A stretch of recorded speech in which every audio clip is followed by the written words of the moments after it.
Welcome. You're listening to Sports Econ 101, the show where we discuss sports topics from a business perspective. I'm your host, Edward Brown, along with my co-host, Russell Jackman. Mike McDowd is off today. At each commercial break, we will ask a trivia question. And also, we want to welcome again, watch smsn.com, serving Indiana and beyond. SMSN Radio, your home for sports. Thanks to CEO and founder Brian Snow. Who When knows? we Maybe come the back, home of the Bears soon. yeah, that's right. I know that. Are they going to call them the Indiana Bears? That would seem so weird. Yeah, That I would mean it's like, really just, well, it's sort of like when you have the New York Giants, but they play in New well, Jersey. or Santa Clara hosting the 49ers. It's about the same geographic. Yeah, well, but that's at least in the same state. That's a good point. Yeah, I always make good points. Just kidding. When we come back, we got a lot of basketball to talk about, and I actually do want to talk about the WNBA because of what's going on with, Caitlin Clark and Sophie Cunningham, and I think it's going to be the next WWE is going to be the WNBA, the way these ladies are playing. Well, I think that it's a little bit overblown, and you don't want to go back to where the NBA was when Kermit Washington was punching Rudy Tomjanovich and almost killed him. You know, I've been seeing some of those older NBA brawls, and those happened a lot. And like Bird, getting in fights with Rodman and Lambeer. And Detroit being all that, once there was that, the malice in the palace. Yep. That things had to get dialed back, and I don't think the WNBA wants to follow in those footsteps. So I think there's going to be heavy fines. All right, audience, stay with us. You're listening to Sports Econ 101. Don't touch that dial. We are going to be right back.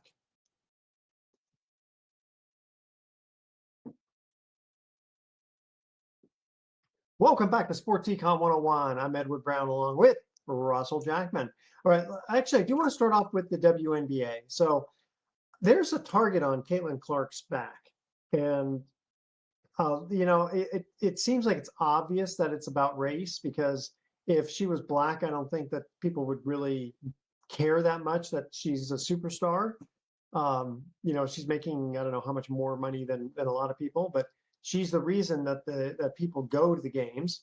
And then Sophie Cunningham, her teammate, she looks like a pretty young little thing. But I was reading, or actually my wife was reading a little bit about her. She's like a black belt in some martial art. I don't know if it's Fujitsu or one of those guys, but apparently she's kind of a beast.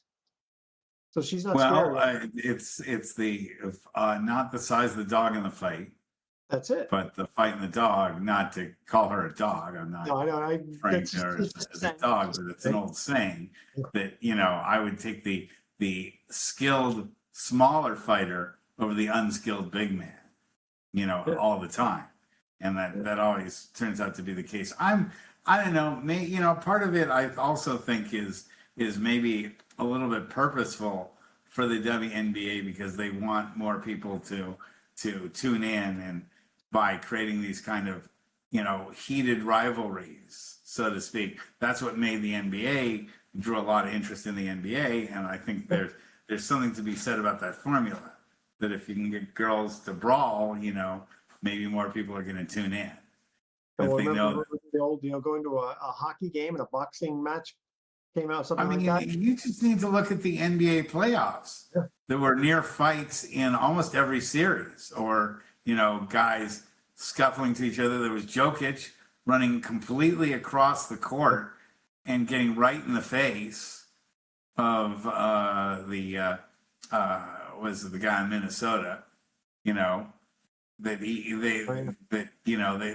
because he decided to score a basket that he didn't think was fair. He scored that basket while they were still ahead. Just that sort of thing. I blame that all on bad refereeing. I really do.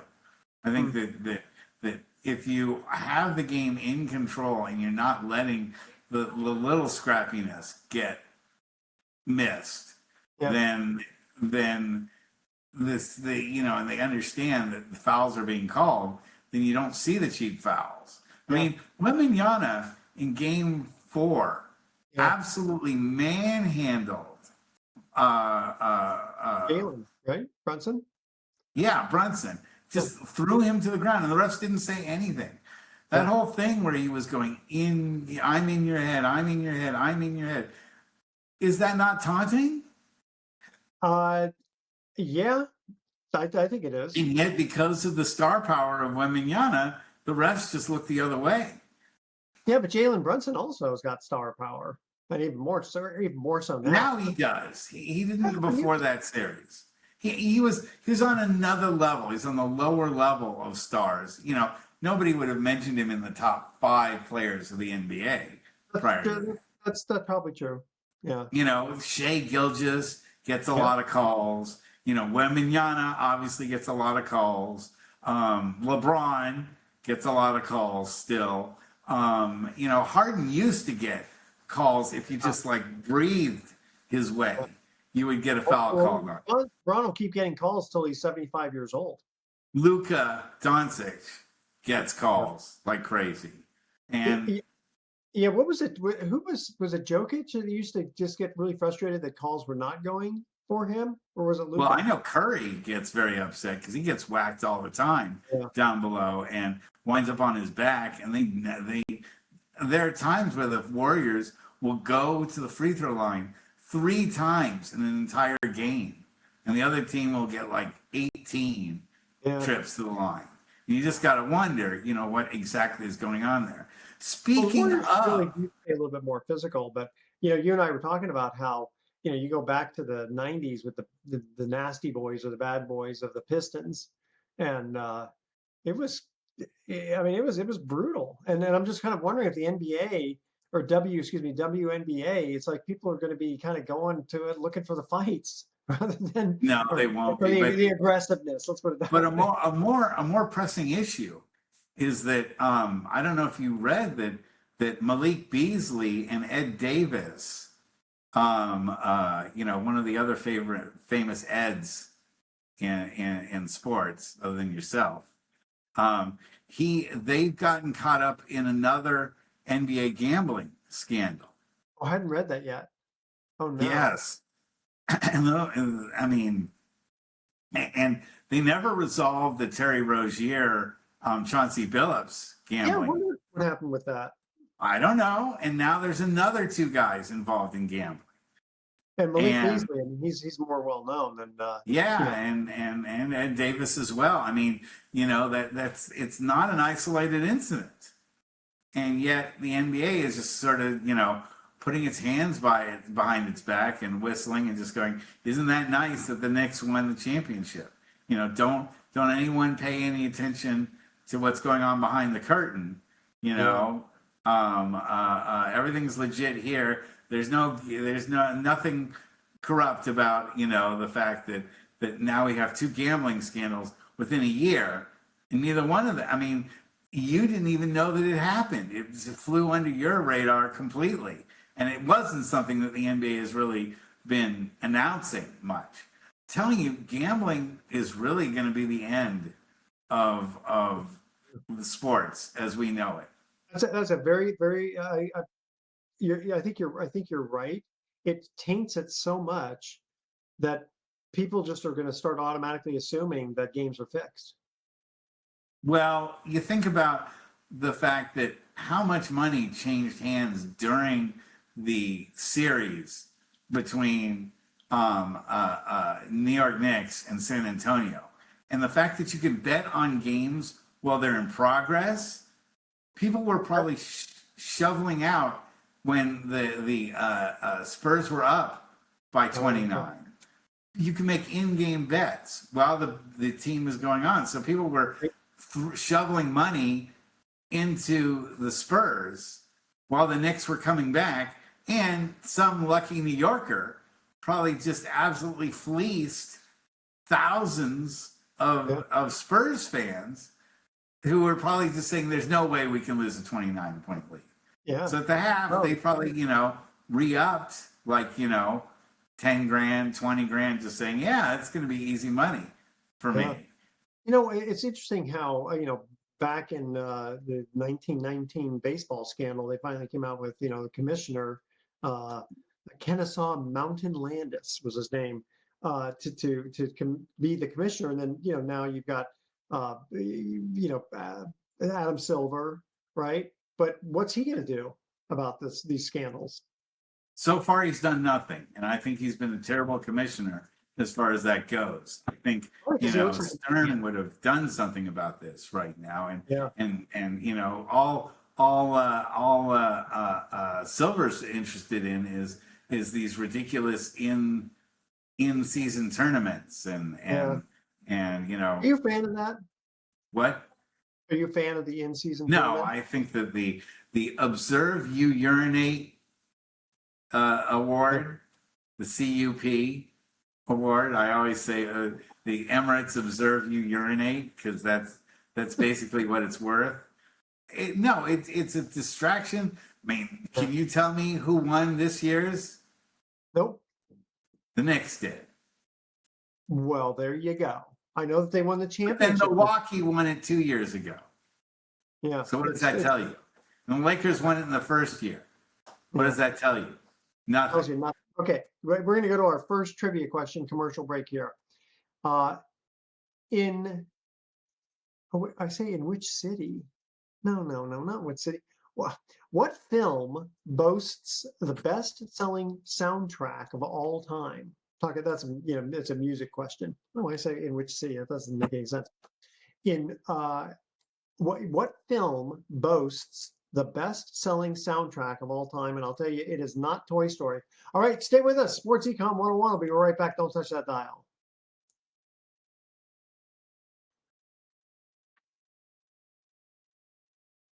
Welcome back to Sports Econ 101. Edward Brown here, along with Russell Jackman. Mike McDowd should be with us the following week. Okay. Now, this one, actually, I did not get this one. This was hard. To me, this was hard. What film boasts the best-selling soundtrack of all time? Which I guess can I ask one question? Is it from the 70s? No. Okay, then I'm going to guess The Lion King. That would have been. I would have thought that would have been an excellent answer. That's wrong, but it's an excellent answer. In the 1970s. Oh, you're thinking like Grease? Saturday Night Fever. Or Saturday Night Fever, of course. It was at one point. I know it was. Yes, at one point it was. Now, you ready for this? The Bodyguard with Whitney Houston. I mean, there's only like one or two songs I think I even. Yeah, I'm surprised that the people. Yeah, Dirty Dancing would have been a very good. The Big Chill had an amazing soundtrack to it. Oh, it's funny. Dirty Dancing. I finally watched that. And the Blues Brothers has. And the Blues Brothers has an amazing soundtrack. Blues Brothers, yeah. And then again, Grease would have been a good, or even Titanic. Yeah, and then we just had Hamilton too. I would have thought maybe that. I thought that, to me, that was overrated. The only thing that I liked about it was when he said, "I was the fool who shot him." The King was great. That much like rhyming, singing over a long period of time. I got tired of it. I just kind of got it. It exhausted me. I mean, they're talented. I give them a lot of credit for talent, but I don't get into the rap music type stuff. So it didn't do much. Okay, so let's stay with basketball. Okay, yes. So a lot of stuff happened just recently. Yeah, Giannis is no longer a Buck. LeBron's leaving the Lakers. Now, supposedly the Warriors. Ostensibly, he's not gone yet. Not yet. Okay. And I mean, listen. I hope the Warriors don't go for him because it's like the Giants. They always seem to get people at the tail end of their careers. Well, that's not true. They got Durant and won back-to-back titles with him. Yeah, but I mean, Durant wasn't over the hill though. I mean, he's still playing. Well, LeBron is still playing at a very high level. I mean, he played 60 games last year, and he was very effective. And apparently, he gets along well. He's definitely a Hall of Famer, and he definitely has some gas in the tank. But do you want to get a guy who's only going to be good for maybe a year? What's the option? Right now, the Warriors are on 100% of a 2-year plan. That's it. And after 2 years, Curry will. Did Draymond What? go? Yeah, well, Draymond's looking to re up maybe for another 2 years. I mean, he declined his option, so he's gonna get a brand new deal. Also, Porzingis signed for 2 years. Horford signed for 2 years. Curry is there for 2 years. Butler is there for 2 years. Steph is there for 2 years. Kerr is going to be there for 2 years. And so after 2 years, if the Warriors don't win a title, they're going to be like speaking of the Blues Brothers, they're going to be like the Bluesmobile at the end, and it's just going to fall completely apart. There's going to be nobody left in 2 years. It's going to be one of the more stunning, like, turnovers of a team. It's going to be an entire, like, franchise is going to retire all at once. Kaczynski's going to be the longest tenured player. Yeah, no, it'll be Gary Payton the second. Oh, that's right. I mean, I guess I was thinking more he's going to be like a veteran, but Gary's been there a long time. But did you also hear the story that Atlanta jettisoned Kuminga? Huh. After all that was said and done. A little bit too much head on his, too big for his head, I think. But well, I was listening to an analyst who said that he thinks the market for Kuminga is under $8 million a season. The Warriors were offering him $24 million a season to stay. And he turned it down. He is going to wind up, and some places are saying he might go for like a veteran minimum of $4 million, which. And what's a veteran? How many years? You have to be 5? I think it's over 5. I think he's probably been there 5 years now. Yeah, he'd be right at the veterans. But what I got to say is that what was he looking for? How much did he want? 30 million? He thought could have been worth a lot more. I think there's got to be like the Brendan Ayuk school of crappy salary negotiation, and how you can turn a $30 million offer into $5 million or nothing at all. Did he have an agent? Because some of these guys decide they're going to do it on their own. They don't want to pay an agent. I think he does. Although if he does, he's not giving him very good advice. He should have stayed with the Warriors. The Warriors would have made him some kind of a decent. I thought they were making him a decent offer. You know what? Maybe it had to do with playing time. It did, but now, I mean, how much playing time are you going to get when a team brings you on for $8 million? Because playing time is a function of what your salary is, pretty much. Yeah. Unless you prove to be exceptional, and unfortunately, he didn't prove that he was exceptional, even though he got one. I mean, the Knicks only lost 2 games in the postseason, and Kuminga was one of the reasons why the Knicks lost a game to Atlanta, and so I thought Atlanta was really moving him into position and was going to, start featuring him, but they said thanks, but no thanks, and away he got, who knows where he's going to be. They're talking that only Brooklyn and Portland have salary room to fit him. And again, we don't know what goes on behind the scenes. It could be a personality thing. A lot of it's the money, I'm sure. But then you also have Kawhi going back to the Raptors. And where's James Harden going to go? Man, he's already been on a third of the league. Yeah, I was going to say, he's going to go on his 40th team. Now, he might be on more, maybe traded more times than there are teams in the NBA. I really don't know, because it's one thing that if you really look at this free agent class or whatever, they're not moving for big money. It's all about trades right now and trying to get that exception. I mean, look at how Minnesota absolutely bailed out on Julius Randle. Yeah, and John Morant got traded to Trailblazers, didn't he? But the theme song for Minnesota should be "Who's Sorry Now." Yeah. You have Carl Anthony Towns, who Yeah. skated into a championship in New Yep. York and was an absolute huge cog to that Yep. machine that won a Yep. championship. Not only does Minnesota no longer have Carl Anthony Towns, but they don't have Randall, and they got rid of Nas Reed, Yeah. which just blew me away. Because I thought they were going to build around him too when they got rid of Carl Anthony Towns. I thought, okay, well, they're getting rid of Towns because they have Nas Reed and they're really happy with what he does. I think Minnesota, if I were, I would not be surprised that after next season that Ant-Man says, I want to go somewhere else. I was just going to say that he's the last. And he didn't sign on for complete rebuilding. I mean, Minnesota was a pretty good team. They got, all the way to, the Western Conference semifinals. Yep. And yet now they're like at the same spot where like the Warriors are.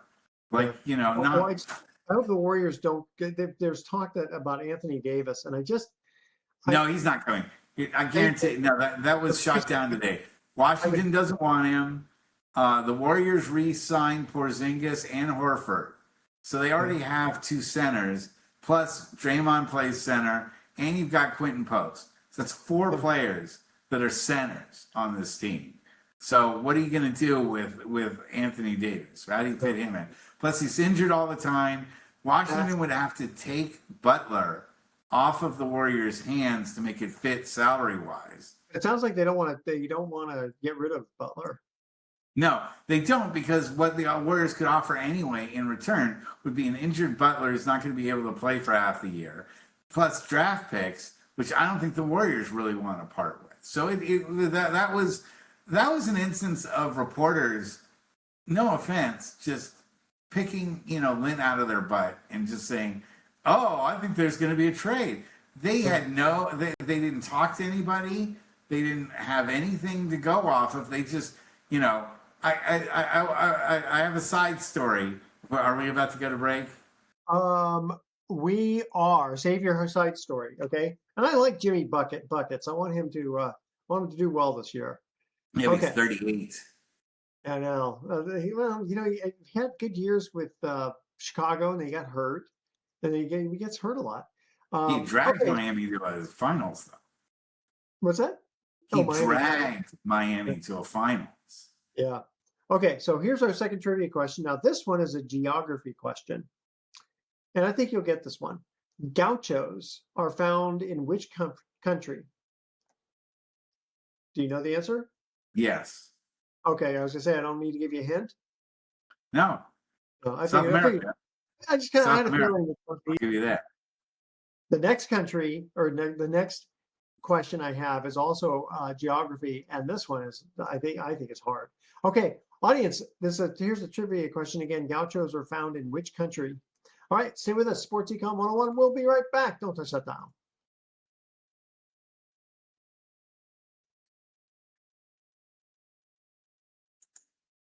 Welcome back to Sports Econ 101. One more time, I'm Edward Brown, your host, along with Russell Jackman. Our second trivia question, Gauchos are found in which country? First of all, aren't they the San Luis Obispo team? Aren't they the Gauchos also? Yeah, there is some school that has the name the Gauchos, but I don't remember which school. Okay, I thought it was maybe San Luis Obispo, but it's Argentina. It is, yeah. I was going to say if you needed a hint, it would start with an A, but you're a smart man. All right, not to know the bodyguard. The answer to the bodyguard. I know that was hard. That was a hard again. And the next question I have, I think is even harder, but who knows? You're smart. So you graduated high school. So I got a law degrees. It's more than just that. Yeah. I know. I'm just busting your chops. Okay. What sports story are we going to talk about next? Let's see. I think that we could talk a little bit about the baseball. I mean, the Giants. aren't are still trying to get themselves out of the dog days of where they're at, and there might be some serious trades that go on. Yeah, and it's funny. By I'm going to go to one of the games in July, and Oh yeah, here's something that has nothing to do with, but it has everything to do with with money. So it does have to do with sports and money, but it's a personal thing of mine. Hold on just a sec. I'm going to send you that article. I just found it. Okay, but go ahead. Okay. So my kids and I decided, because the Giants are doing so poorly, they wanted to go see a baseball game. So we went to go to the minor league team in Sacramento, the River Cats. Oh yeah. Okay. So we go to the box office, and tickets are like between $20 to $30.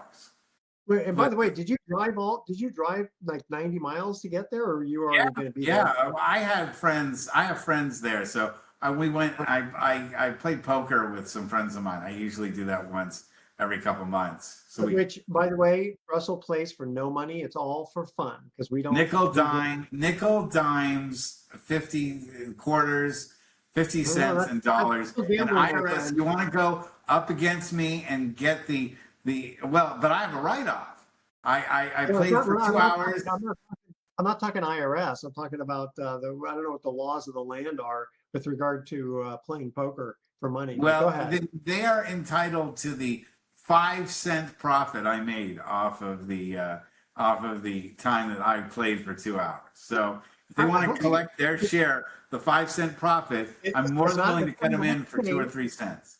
I'm giving you a hard time, but go ahead. So you okay. go. So after the poker game, we decided to go to the baseball game. So we get to the box office, and the lady at the box office says, "Oh, would you like a family fun pack?" Okay, and she said for $45 you get hot dogs and a soda, 4 tickets, and souvenir mug. So we said, okay, that sounds like a great bargain. So we go ahead and do it, okay? And then I was giving my friend cash, and then he put it on his credit card. There's no like electronic receipt or anything like that. There's no like cashier or anything like that. The lady just told us this deal. Well, as soon as she ran the credit card through, she said, that'll be $206. It was $45 per person? Per person. Oh. And she did not, I swear to you, she did not say each. She did not say it's $45 each.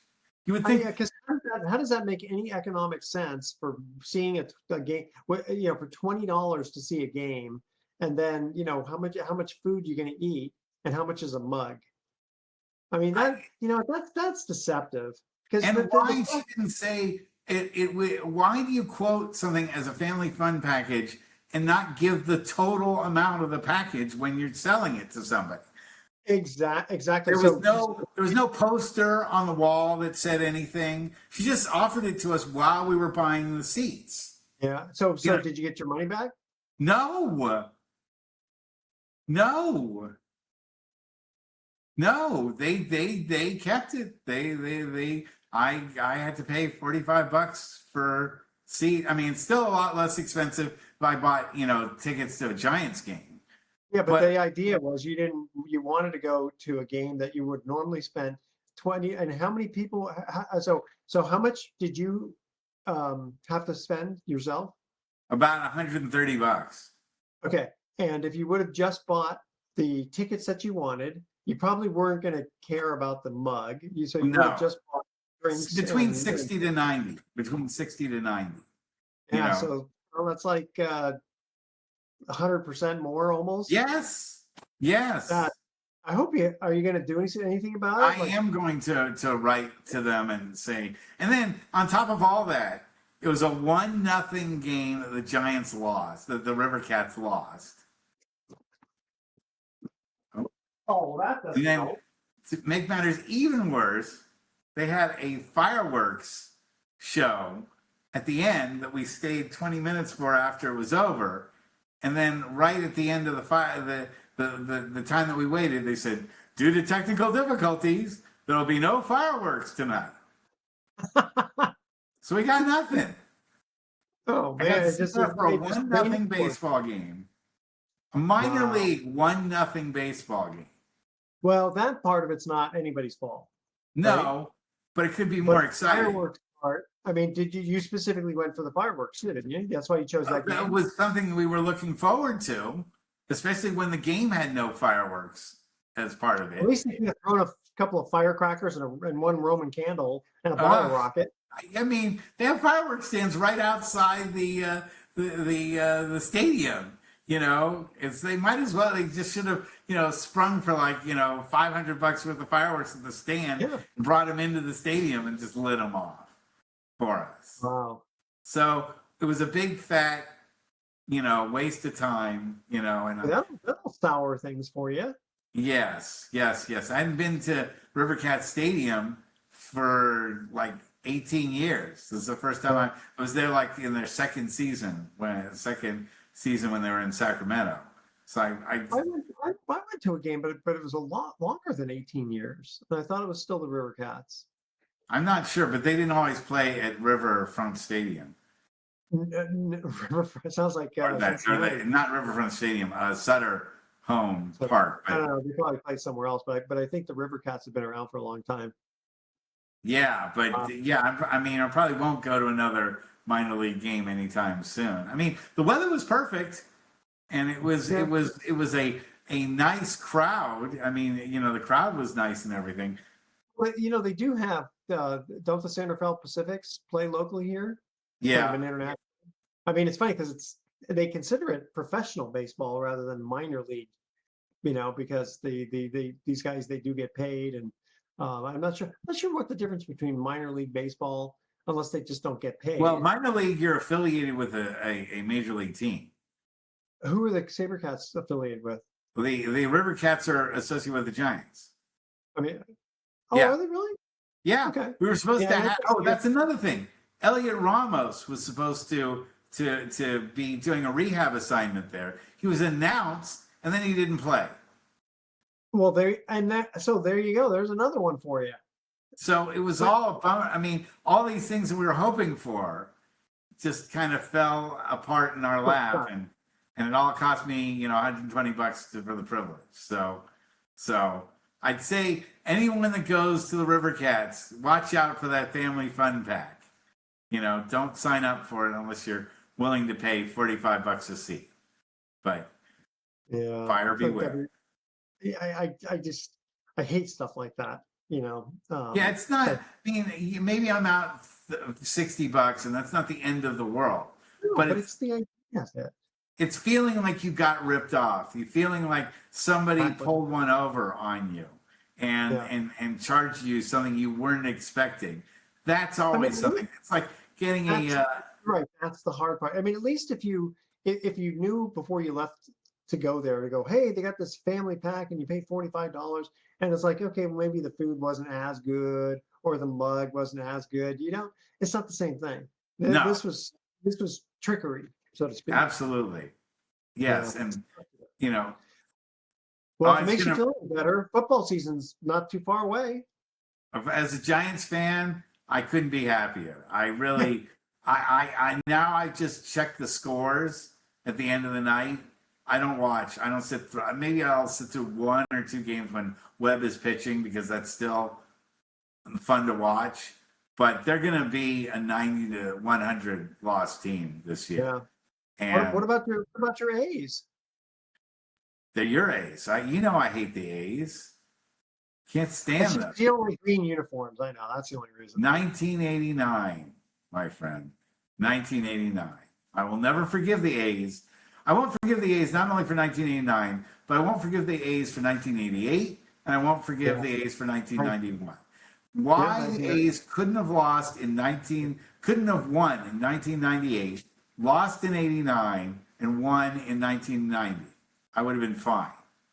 Yeah, and apparently, I can't remember who said this, but someone said the 1990 team I think it was maybe even Ricky Henderson said he goes, that was probably our best team. It is, and they lost to Chris Sabo.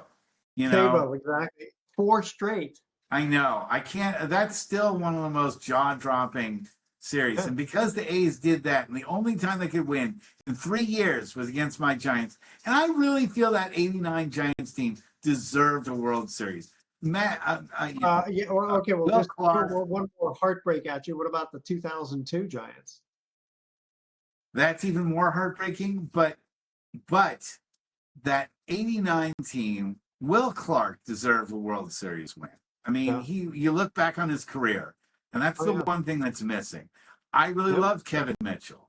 I love Steve Burba. I love Don Robinson. I love Atlee Hammaker. I love, the Giants had. Wait, you said Steve who? Steve Bedrosian was on that team. Oh, Bedrosian. I said Burba and them all. There was no Burba. Burba was on there too as a reliever. Burba? I don't remember him, but I remember Bedrosian, and he was kind of toward the tail end of his career. Yeah, Bedrock. And they had Don Robinson, the caveman, on that team. They had a lot of character. What about Rick Russell? Was he on that team? Yeah, Rick Russell was on that team. And they had a lot of character, and I was hoping they'd get the magic in the bottle enough to win that one. And then if the A's had won against the Dodgers, I would love the A's, But they lose to Kirk Gibson and his corked bat, which I still will go to my grave saying that was the cork bat home run. Yeah, how do you go off your front foot with one hand and hit a falling over? And it was a backdoor slider, I think. It wasn't even a fastball. So yeah, that would be kind of interesting. Nearly 30 years later, and no one has ever hit another home run like that. Let's put it that way. Tell you what, okay, let's go to our last trivia question here. You ready? The largest country in the Arab world is which country? And if you need a hint, I'll give it to you when we get back. Audience, stay with us. Sports Econ 101 will be right back with some closing comments. Don't touch that dial.